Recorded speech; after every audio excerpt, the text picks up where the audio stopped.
3 MTIA Universitas Islam Batanghari. Baiklah, di sini saya akan menjelaskan beberapa materi. Yang pertama, hakikat manusia dan hubungannya dengan tujuan pendidikan. Kalau kita membahas pendidikan, hal pertama yang harus kita pahami adalah hakikat manusia. Manusia itu mempunyai 4 sisi. Yang pertama, akal, yang membuat kita bisa berpikir. Yang kedua, moral, yang bisa membedakan benar atau salah.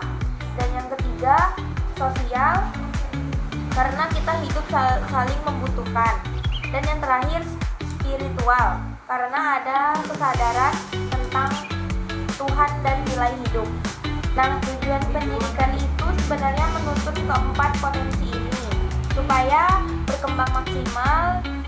Jadi bukan cuma bikin manusia pintar, tapi juga berkarakter, beriman, bisa bekerja sama, dan mampu hidup seperti pribadi yang utuh, sebagai pribadi yang utuh. Yang kedua, landasan filosofis pendidikan. Landasan filosofis itu adalah dasar pemikiran tentang bagaimana seharusnya pendidikan itu berjalan. Di sisi ada dua aliran besar, klasik dan modern. Yang pertama, aliran klasik. Aliran klasik menekankan akal dan moral. Tujuan pendidikan menurut pemikiran klasik adalah menentukan manusia yang baik, beradab, dan berbudi luhur. Yang kedua, aliran modern.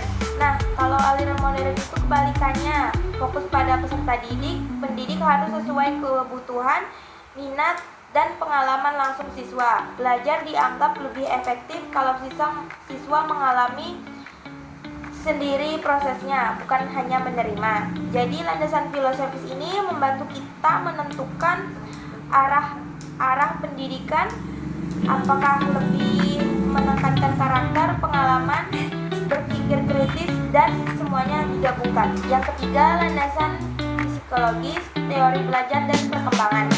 Landasan psikologis membantu kita memahami bagaimana manusia belajar dan berkembang. Ini penting supaya proses pendidikan tidak salah sasaran dan sesuai dengan usia peserta didik.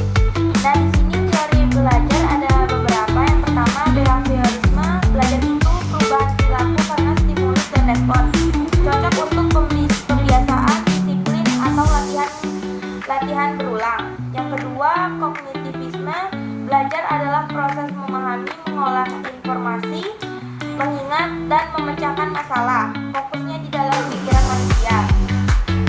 Dan yang ketiga, konstruktivisme. Belajar itu membangun pemahaman sendiri melalui pengalaman guru, bukan pusat tapi fasilitator. Teori perkembangan. Jadi yang pertama, Piaget membagikan perkembangan kognitif menjadi 4 tahap. Yang pertama, sensori motor. Yang kedua, praoperasional. Yang ketiga, operasional konkret. Dan yang terakhir, operasional formal. Ini mengajarkan bahwa cara berpikir anak berbeda dengan orang dewasa. Yang kedua, Erikson membagi perkembangan psikososial menjadi 8 tahap. Tiap tahap punya krisis yang harus diselesaikan. Misalnya percaya versus tidak percaya, mandiri versus ragu, sampai pada tahap kedewasaan.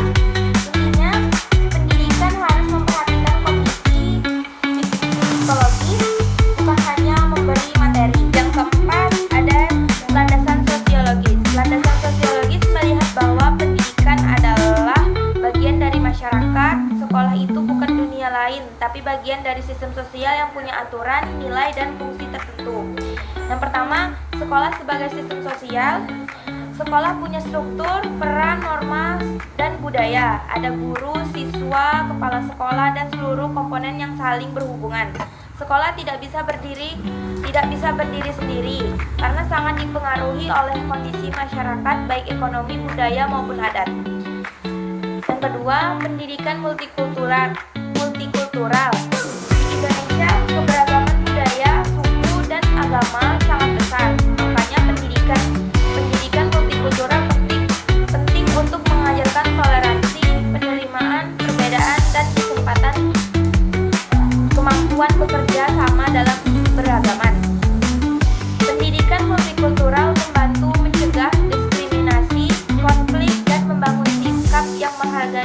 sama lain. Yang kelima, landasan historis pendidikan nasional.